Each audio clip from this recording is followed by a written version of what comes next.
Sup Shredders, my name is Logan aka Spiderhands and welcome to an SP Reviews where today I'm going to be checking out the album, the self-titled album from an act named Arcoíris. And if we switch over to here we have ourselves the art on Music B. Now this album is set to be released on Bandcamp on September the 15th as I understand it. Now I will note that this is an album done by two musicians. We got Will Fredendal on the flute, we got Will on the flute, and Diego Martinez on the contrabass, which I assume to be the double bass. There are other contrabass instruments, but I assume we're meaning a double bass. I'm looking forward to seeing what they do with these tracks. Some of these are like 15 and 16 minute songs, so it's going to be interesting to see what we do with that extended real estate. But yeah, let's go. And starting there very quiet.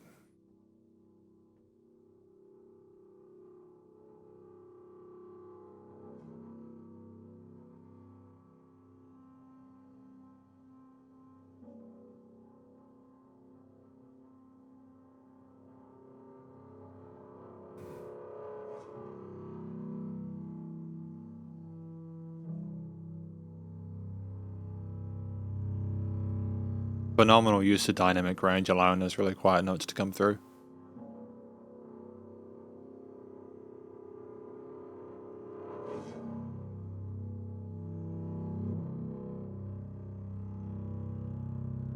Kind of unsettling that we can even get those notes on an instrument.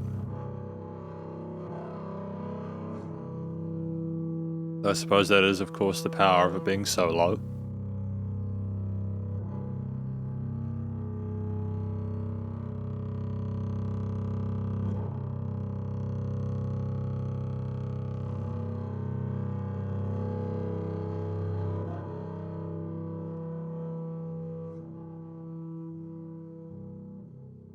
Very atmospheric.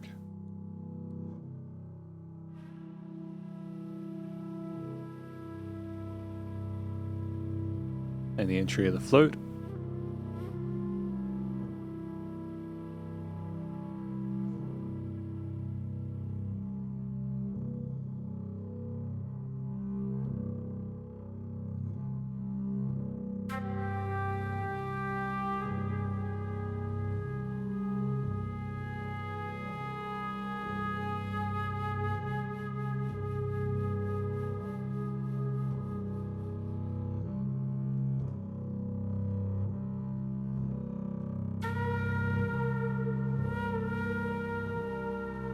Apparently this track, translated, by the way, La calma después arcoíris, is titled the calm after the rainbow. That's what the translation is, so that's cool.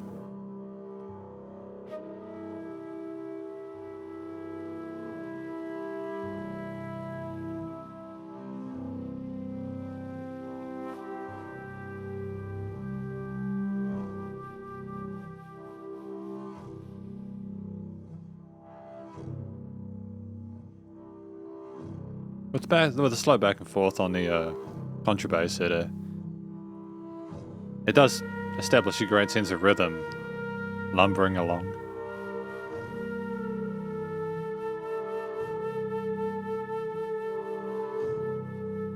With the flutes dancing on top, whispering away.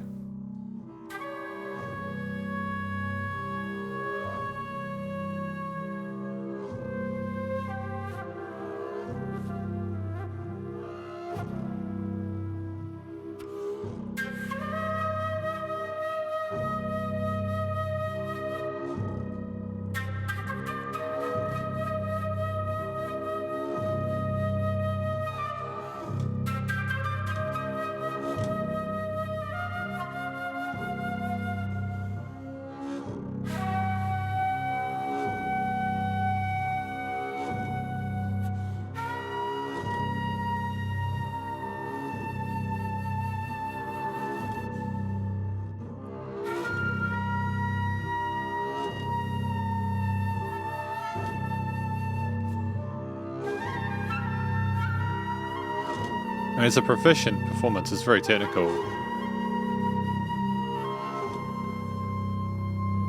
There's a nice contrast between the repetition on the lower strings and the diversity with the flute melodies.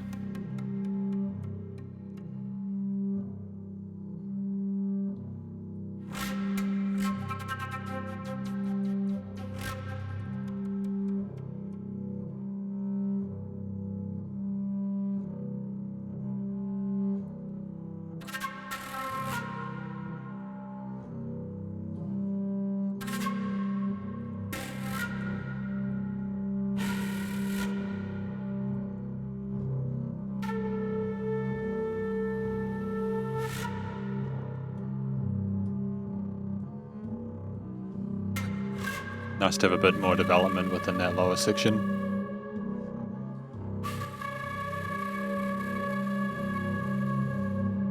A little bit more angst and tension as the flute becomes a little bit more predictable.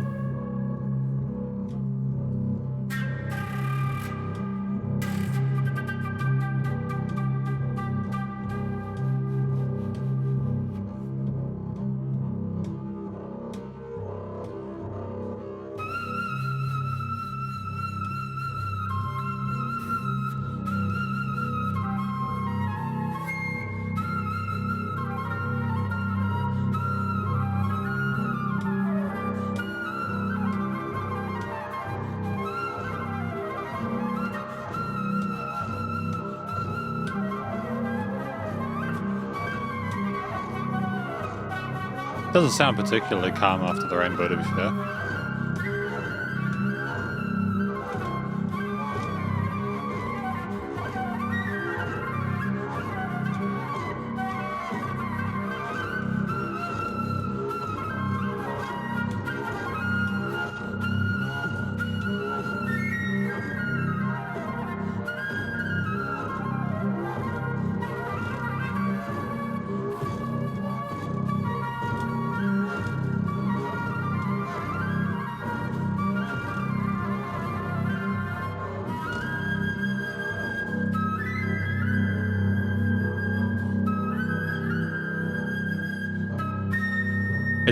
It's utterly ferocious.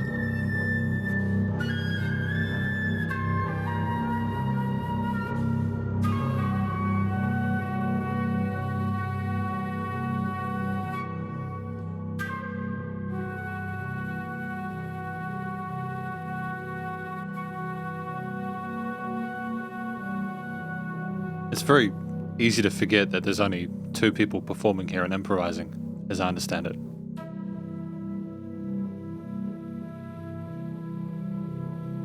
There's something rather magical about that, if you think about it.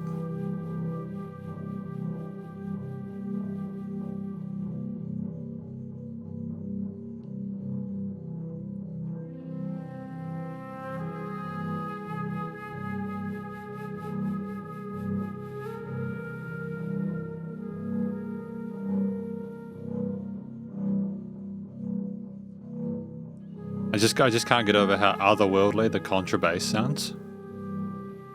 It's not how I've had the instrument presented in a lot of different situations where I've heard it, and I enjoy the fact that it's rather unique in its approach.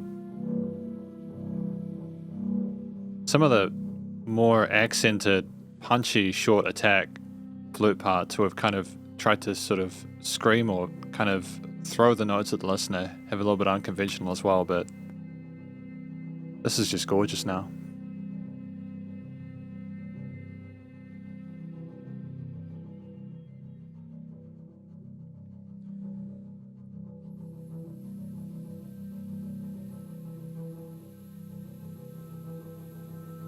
Just the fizz.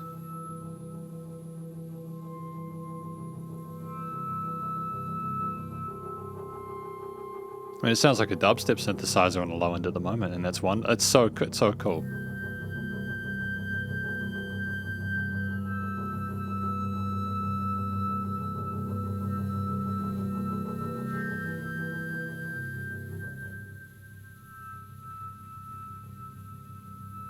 And it's less of a performance and it's more of an experience.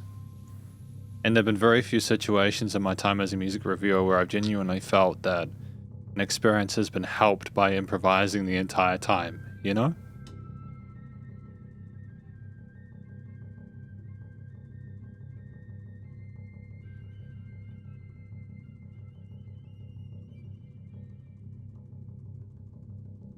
Is this volume automation? Is it panning?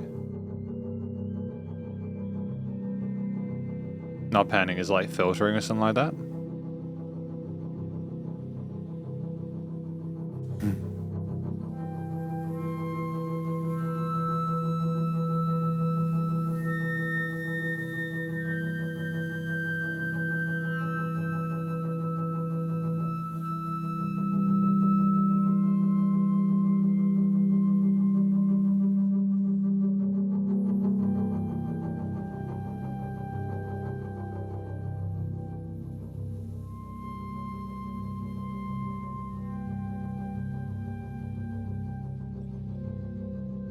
I think the perceived loudness of the different instruments and not knowing whether or not it's been affected by automation in the post or not is a positive thing either way. Because it still leaves it feeling a little bit unconventional. Like it's been 10.5 minutes, and usually by this point I'm wanting musicians to do more. I'm starting to get really greedy, but when the precedent is set with two ingredients, and you're almost scared to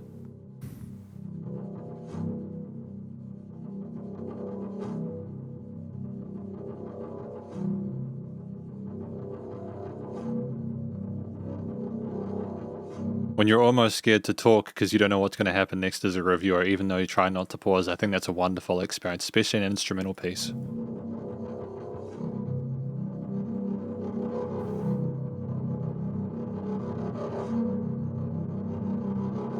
Interesting interval harmonies there.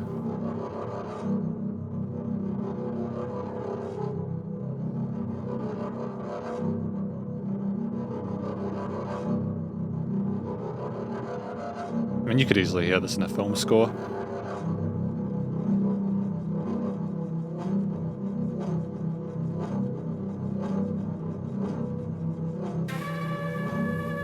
But that was chilling.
Can you feel that?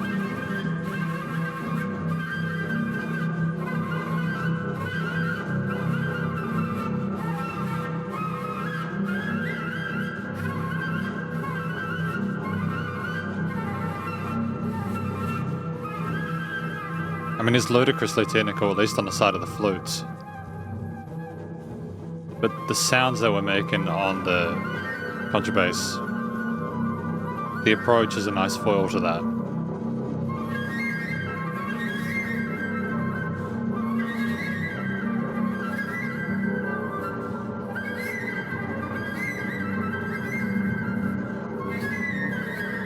And none of the notes are random, you know.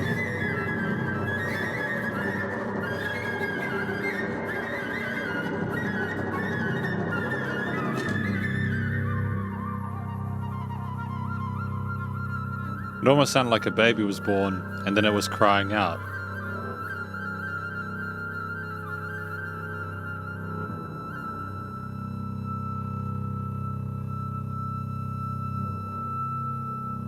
I mean, I can't imagine many instruments where you could have replaced it with the flute with it and it would have worked as well.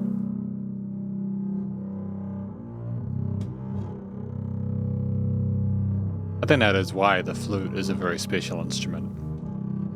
You can make it flutter like that, and even if it sounds manic, it sounds artistic.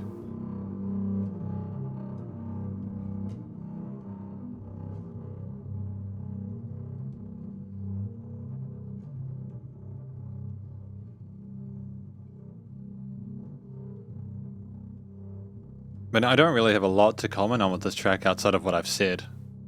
I think that it's a phenomenal first impression to what they're capable of, this two-piece, and you definitely don't leave here feeling like you're unsure of what they're capable of. It does also simultaneously make you consider what they will bring to the table next, whether it is going to be more of the same or if it's going to be something different. I hope there'll be a lot of range to this, but I also understand that when you've got a 4-track album, especially given the lengths of some of them, you can't have it be too unusual or tonally or stylistically uneven. You need to have a connection between them, a theme without a story being told. The music has to tell it, So I'm hoping that we are able to continue to surprise the listener, not just with our abilities now that we've established a kind of a baseline, but it'll be cool to see what we can do with instruments to continue to expand beyond the expectation set. I'm really stoked with it. I'm really impressed with this track. They played incredibly well, set up a wonderful environment and atmosphere, phenomenal attention, clear understanding of music theory and composition, and they made that 15 minutes fly by. Brittle, fabricated dissidence.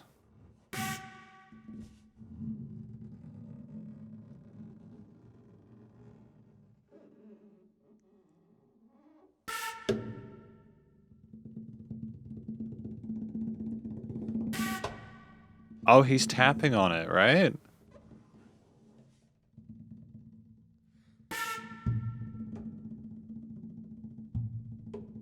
That's so cool.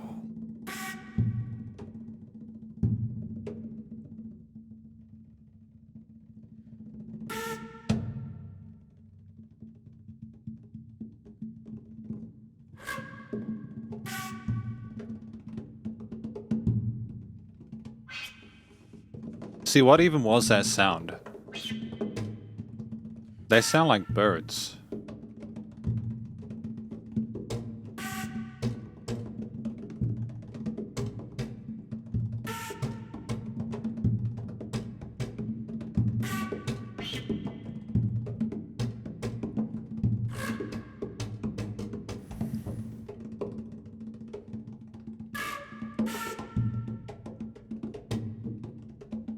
Phenomenal finger drumming though. The sense of groove and flow there is tremendous and freeform.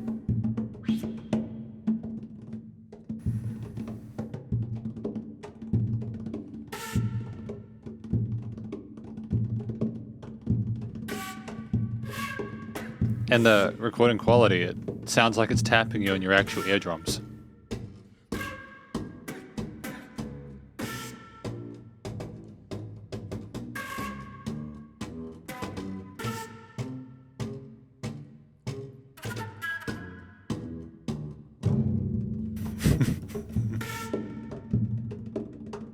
It was kind of sensational, really. We sounded like we were going to be playing the double bass or contrabass in a way that a lot of us are familiar with, and then suddenly just go plonk like that. It's kind of dope. It's like, no, you're not getting any of that traditional stuff.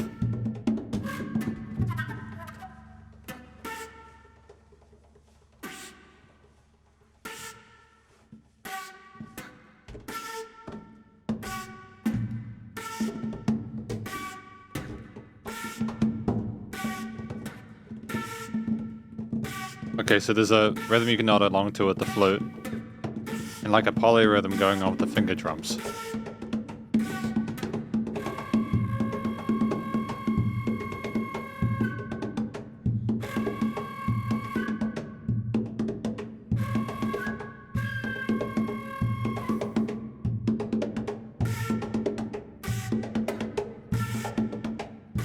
And they've realigned now.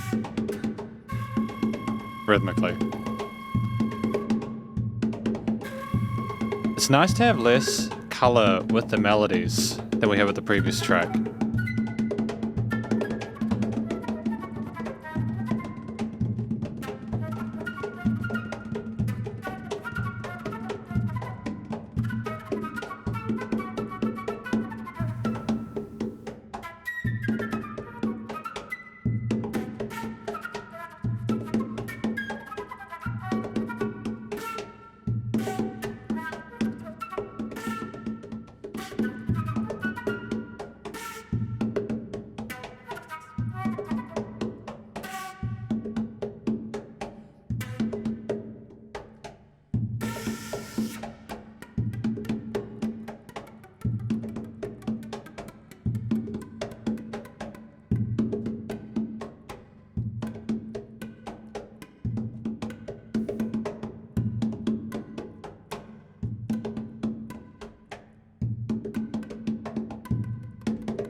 They do understand it. They do. I was having a think about it there at that 4-minute mark.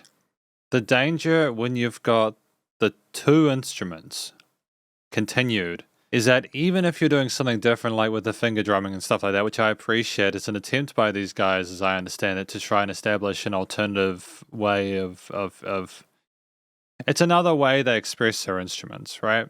It's very different the way the contrabass has been played to the previous track. In a sense, it's the same with the flute, but the risk is that when you go into that second track, especially if it's a longer one, even if it's like half the length of the previous track, you still need to find a way to continue to keep it engaging. And I understand that there is also the element of artistic merit, creative and freedom, etc. That's great.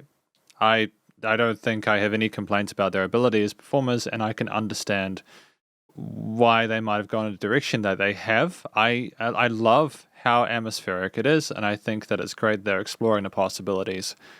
I just also think from your average listener, might be wanting to try this type of music, give it a go. They'll be able to, I think they'll get through the first track at 15 minutes, and we'll just see how we go with the rest of this one.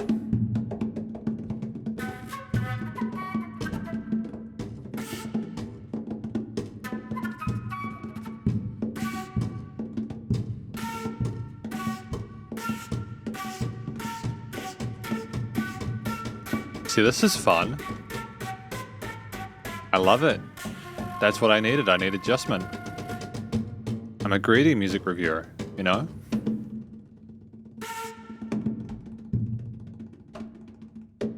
Have the tempo be flexible.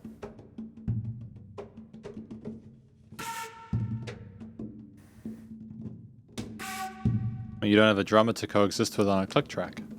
Make the most of it, I suppose,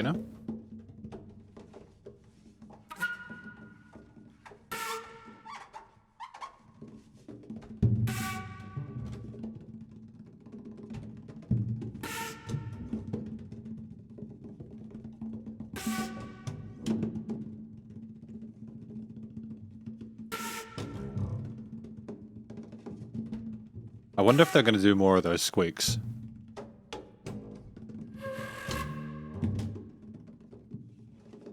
Are we committing to notes?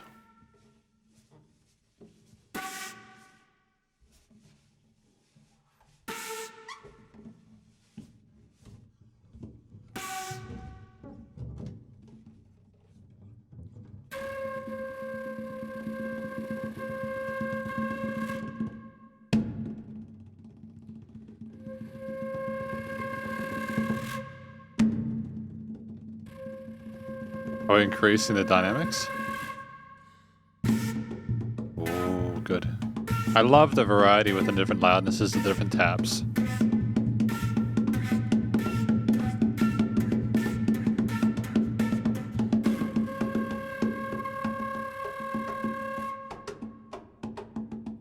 Playing around with that is a great idea. It's not something you hear enough of in music, to be honest.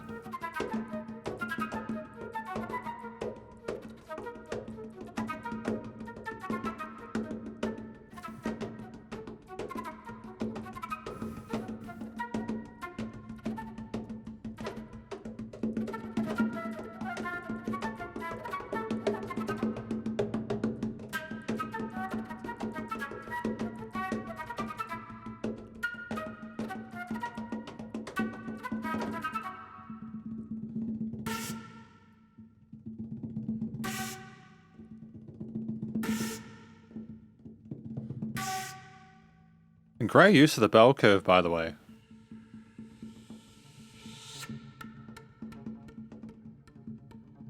Great use of the bell curve.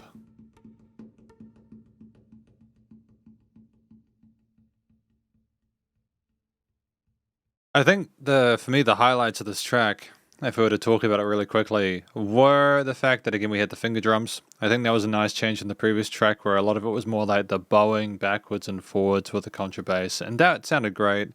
It was nice we did something differently here, as I think I've talked about previously.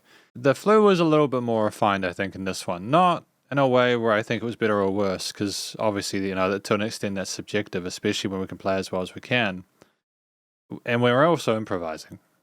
So I think here we wanted to allow a bit more space for the 16ths and 32nds and the triplets or 16th triplets or whatever the heck else was going on the body of that contrabass. And I think we did a great job of exploring the instruments further with like the attempt at going back to a traditional sort of like double bass line and then kind of going plunk and going back to that.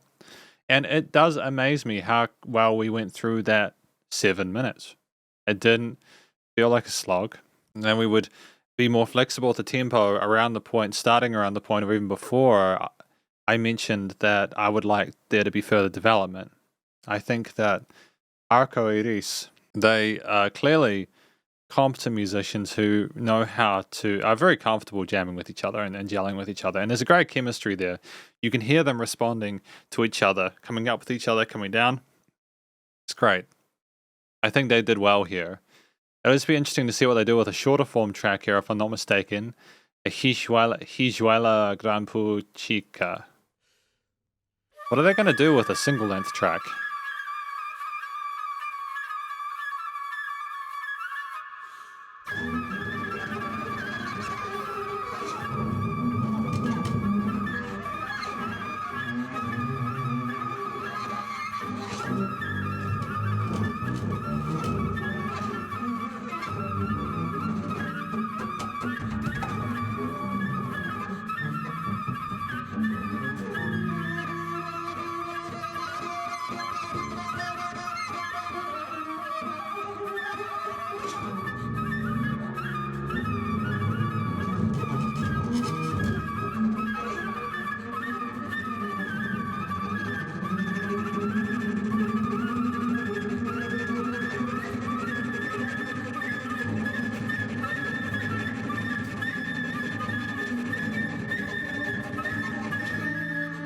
This is probably some of the heaviest music I've listened to in my life.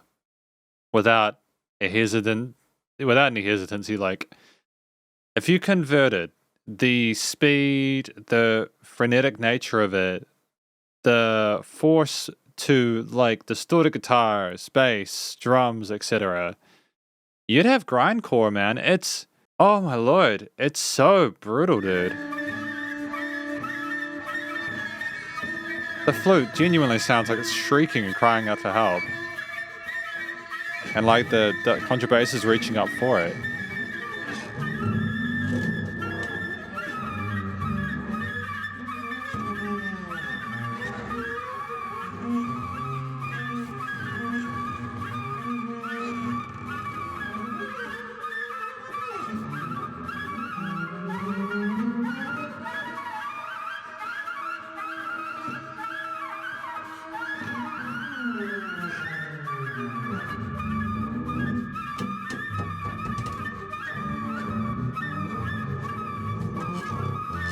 I mean, this at this point is to be avant-garde, wouldn't it? It's borderline experimental at this point. It's such a rejection of the traditional fundamental roles of these instruments in a lot of the music that they feature in. At least a lot of the roles that these instruments typically feature in, should I say.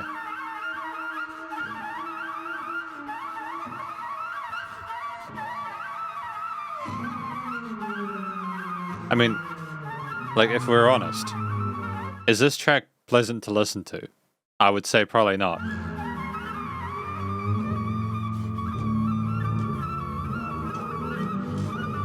It's warping and warbling and festering.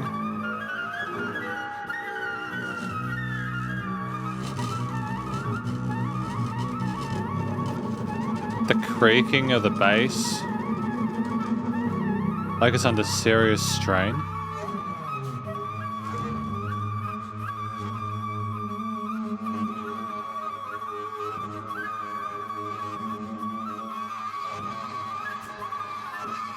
It's almost terrifying, I suppose.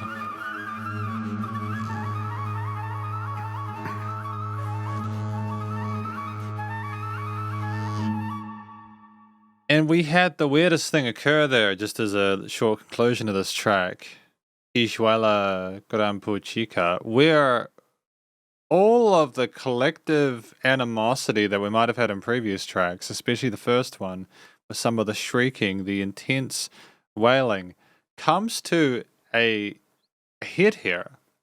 And just things go absolutely insane with just how diabolical it is. There's just so many notes. And it's like the flute is playing on top of this creaky bridge. It's doing everything it can to simultaneously hold it up and crush it into the watery depths below. It's ridiculous. I like it because I think it set out at the start of it to do something that it continued to do. And somehow we managed to keep up that spiciness, that overwhelming sense of spiciness from A to Z until the very end, where we kind of resolved to a majorish kind of melody and motif before we paused. I don't know what more arcoíris can throw at me at this point. We have one more track, but I am satisfied that they have explored a lot of what their instruments are capable of and more, and I am confident that whatever length this next track is, it will be entertaining. Fortitudinalistic Mystic, 1645. The longest track I think I have reviewed in my time as a music reviewer.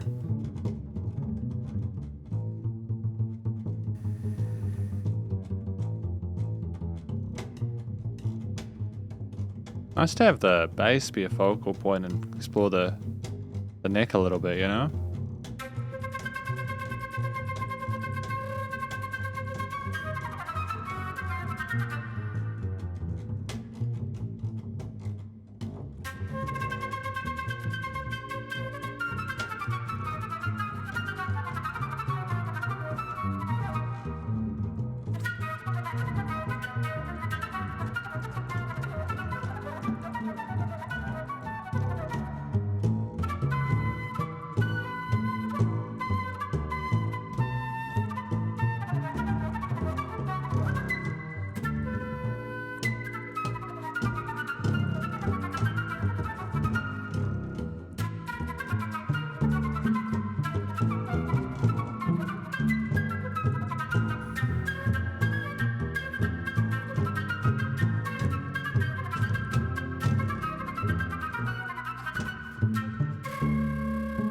The trills are great. And I like the precision and the presence of those plucked strings. And the octave shifts we're doing.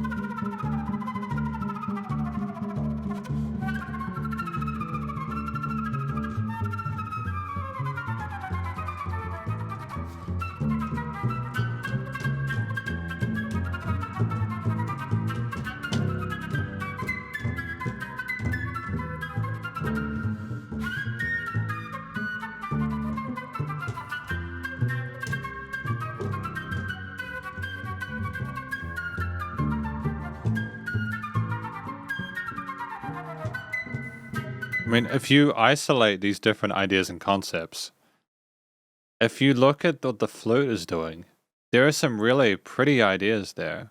There are some really satisfying rotations and phrases. And if you separate that from the double bass or the contrabass, you also have some satisfying cascading melodies shifting between octaves. It's wonderful.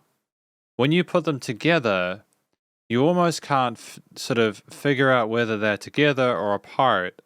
It's like they're stars going between and sometimes rotating and then going a separate way.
Yeah, so let's talk.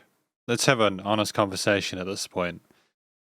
After hijuelagranpuchica and how just and just it was a wild ride, right? And I am listening to this and I am thinking, what was the payoff for listening through that? If I'm listening to an instrumental track, the way that we have these instruments dancing around each other, is it purely that the purpose of the album is just it's just to show ourselves as musicians and our instrumental ability? Because I feel like we got that within the first track. We understood what they were capable of. Brittle cemented that, with the variation of the different finger drums and everything like that, and establishing a more percussive rhythm to it. hijuelagranpuchica showed that we can do short form. This track at this point, fortitudinalistic mystic, because it's invoking different elements of the previous three, and I like that it's doing that. It's trying to bring them all together, I suppose. I'm really hoping that it gives to the listener some respite, because it's a very intense listen. This is you can't listen to this passively. You have to listen to this album actively.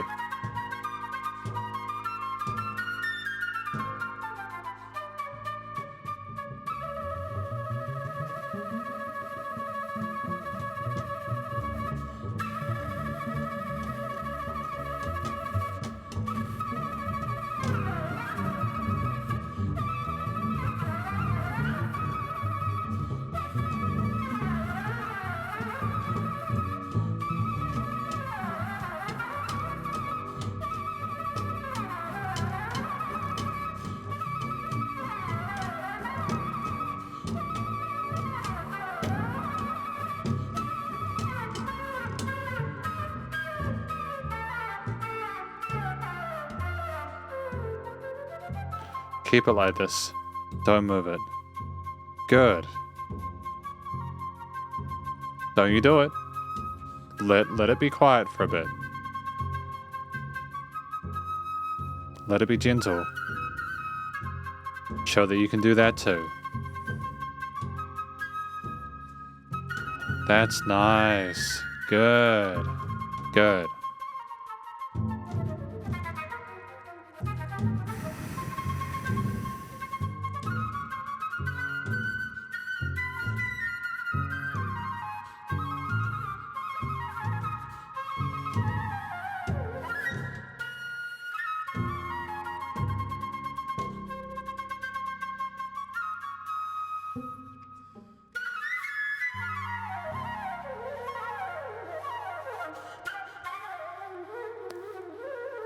We're very good. We've got tremendous legato technique. We're very comfortable with our instrument. It's a really good performance.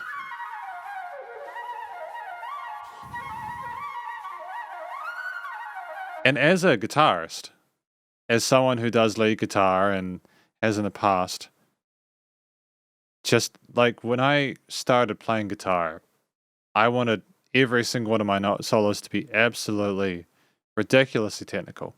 And I don't mean this in a derogatory way, by the way. I don't mean this disrespectfully. I listen to this and I think, okay, we've already established and given ourselves the ability to really shred.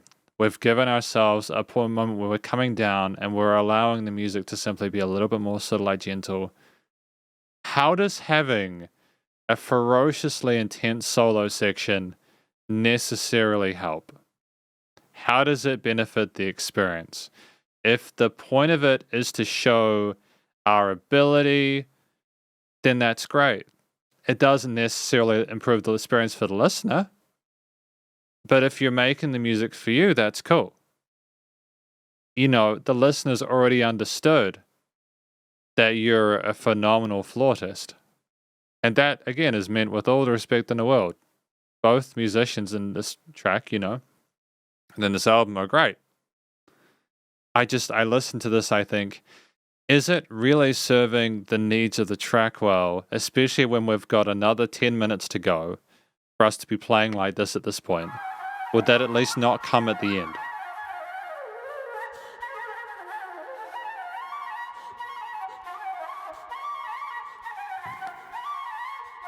Because I don't know what fortitudinalistic mystic means. Like, I understand what fortitude is. I understand what mystical means.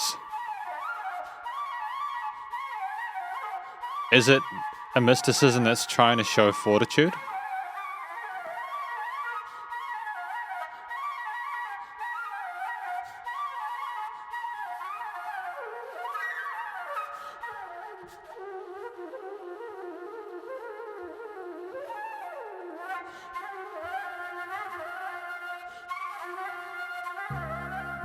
Good.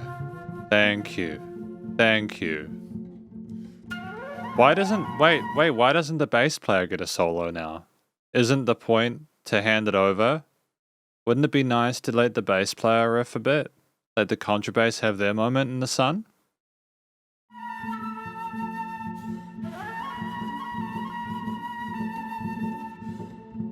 I think that it's better when they work together. They help to give each other context, not just through the contrast in their ranges, octave ranges, but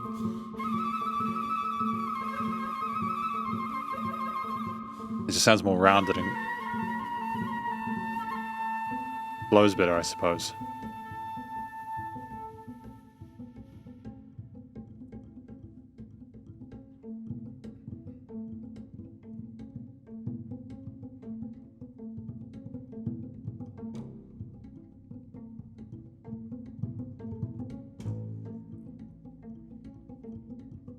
See, this is cool. What I like about this is there's sudden bongs. There's dynamic range to it. I wish that the...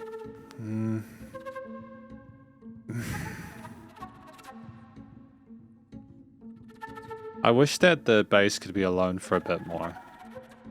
We had a minute of legato shredding on the flute. It's like the flute can't be it can't be left out of the spotlight for more than a minute.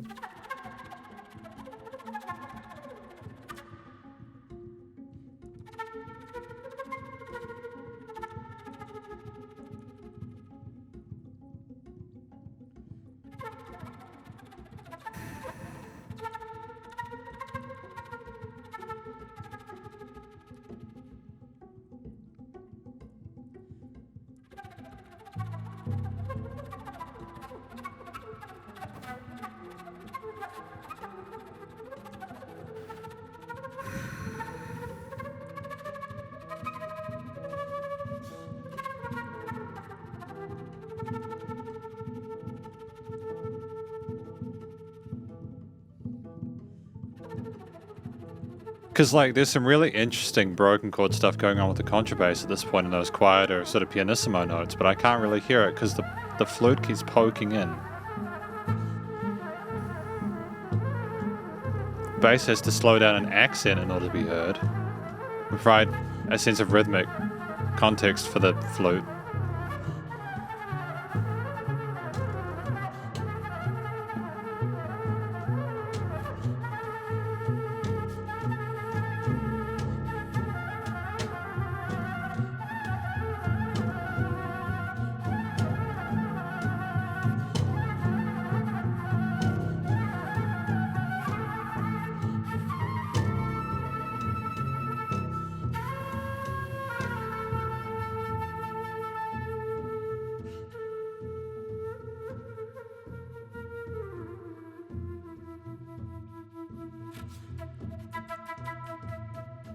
Just... It's like we can't...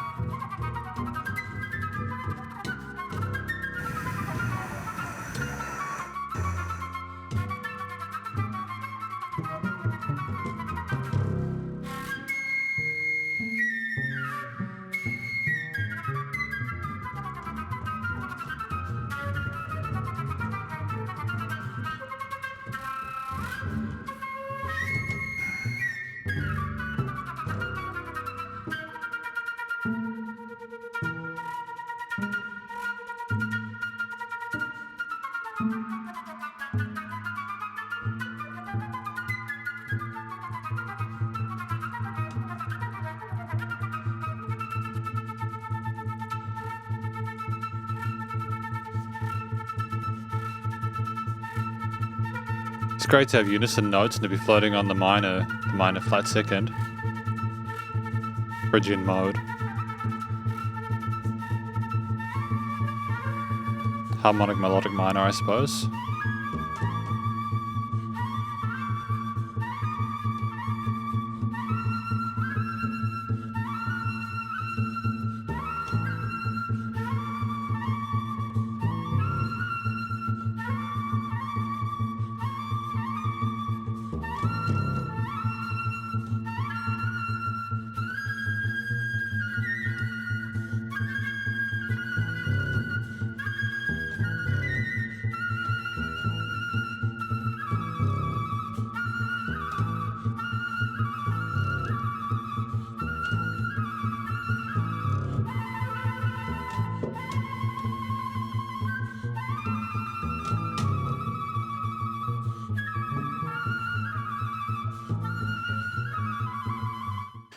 If there's going to be, I'm just giving everyone who's watching as a head up, if there's going to be one main gripe I have, it's with the conclusion that we do at the end of this review, it's probably going to be with the amount of what we have going on in this specific track. I won't talk about it too much here because I feel like I've already said a lot about it already, but I will try to give it the best context I can. And with all the love in the world, I mean it in the gentlest of ways. You know, I know that this music is, I would assume it's incredibly important to the musicians who made it. And I understand that having some dude who wasn't there when you came up with it or doesn't maybe know your inspiration, or I understand that can be aggravating, so I'm going to try and be kind about it.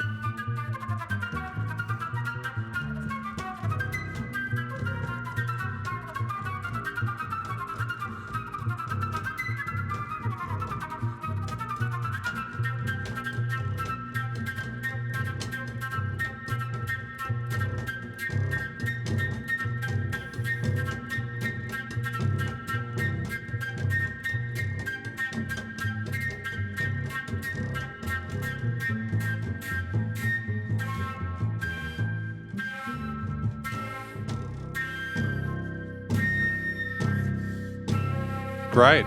Let those accents out. Make it stutter. Make it thump. It's great. Whole notes.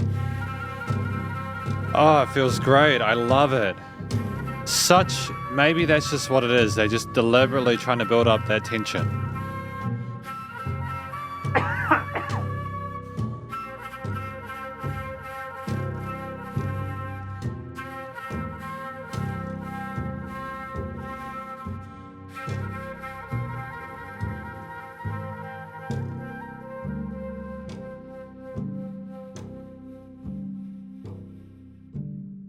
Are those natural harmonics? That's cool.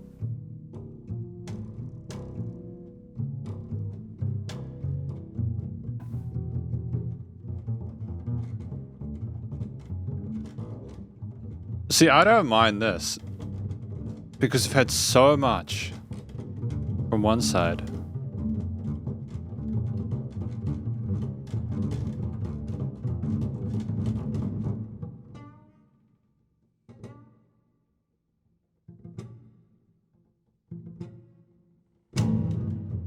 And I also think we're a lot more conservative and self-aware with our phrasing. Not that soloing for a long time is bad, but more, we typically have less time with the contrabass being the focal point, you know? Which is nice. Because it shows they want to hand it back to the flute, you know?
What a dramatic ending. Don't you let it go back up again. Let it sit. Let it sit at this point. At the triple P, pianissimo. That is it, right? Pianissimo. Yeah, triple P.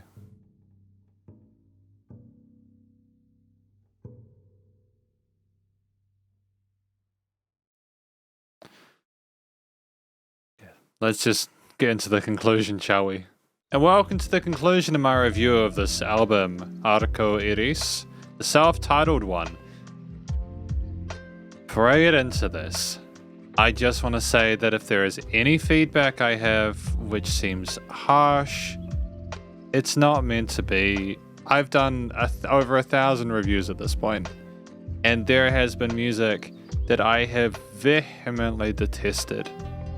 This ain't it. I can appreciate the vast majority of what's going on here, but I want to give some feedback on how I personally, my opinion, found this music to be, and I'm going to try and back it up with points that will hopefully make sense. And yeah, we're going to just do the conclusion. Like when I translate, el arcoíris, la calma después, the calm after the rainbow, I don't know what that's meant to mean.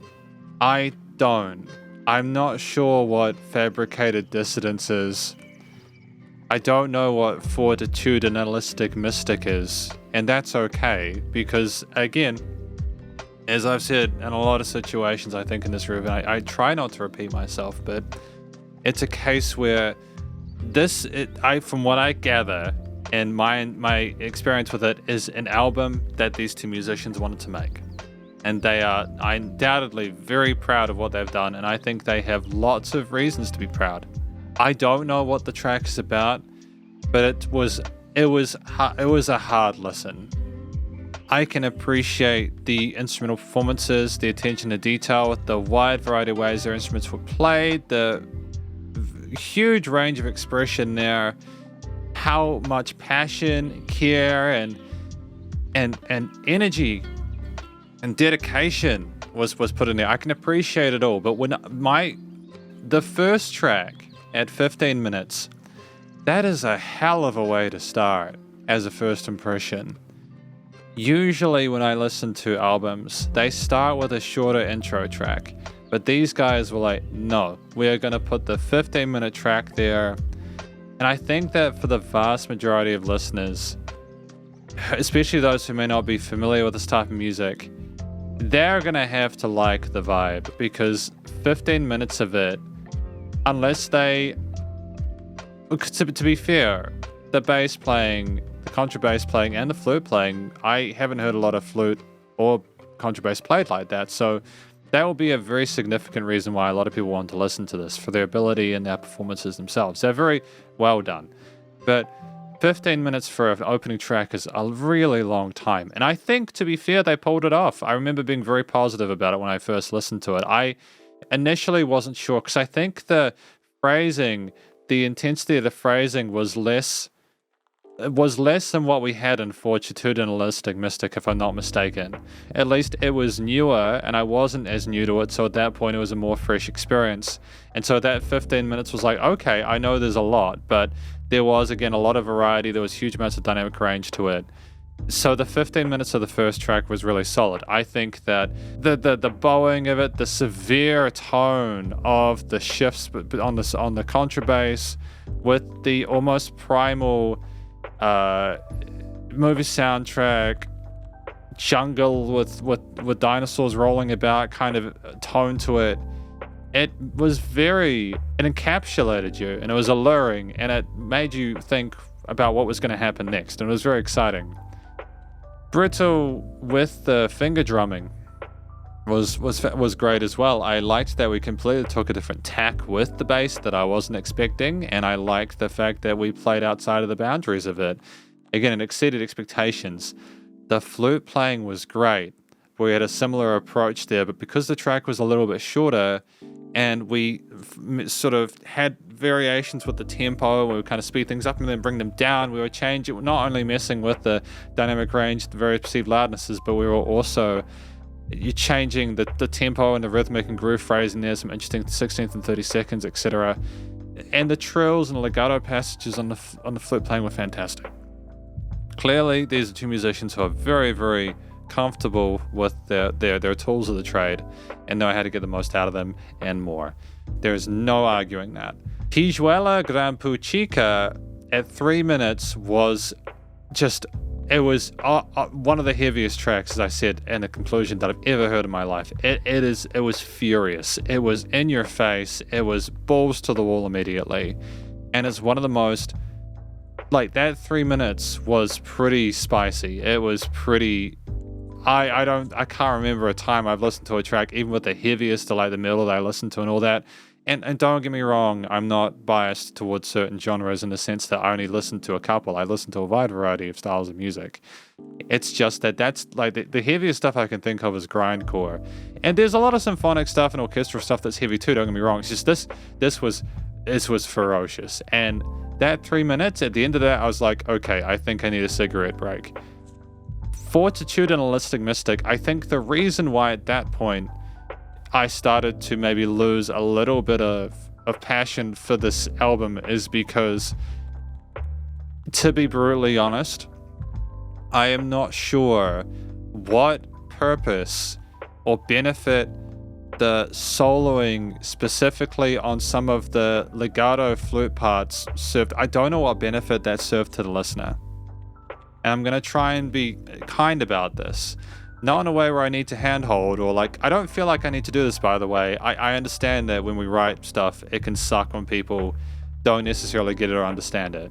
And I've dealt with enough musicians over the last few years to understand it's very important that I do this. So I can respect the technicality of the performance, and I understand that we were in the moment and we were obviously having a great time and very in tune with each other. The chemistry between the two musicians involved is phenomenal.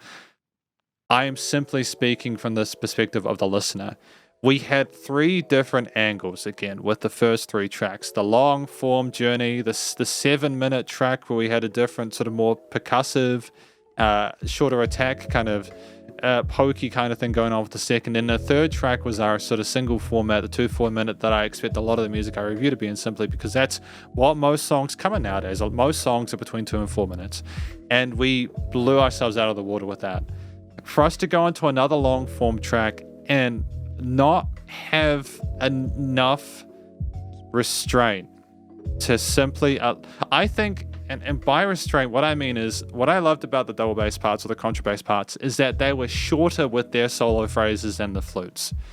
I think that that fortitudinalistic mystic would have worked better if the parts where it was only the flute were as long as where there were only the bass. It might have been a shorter song.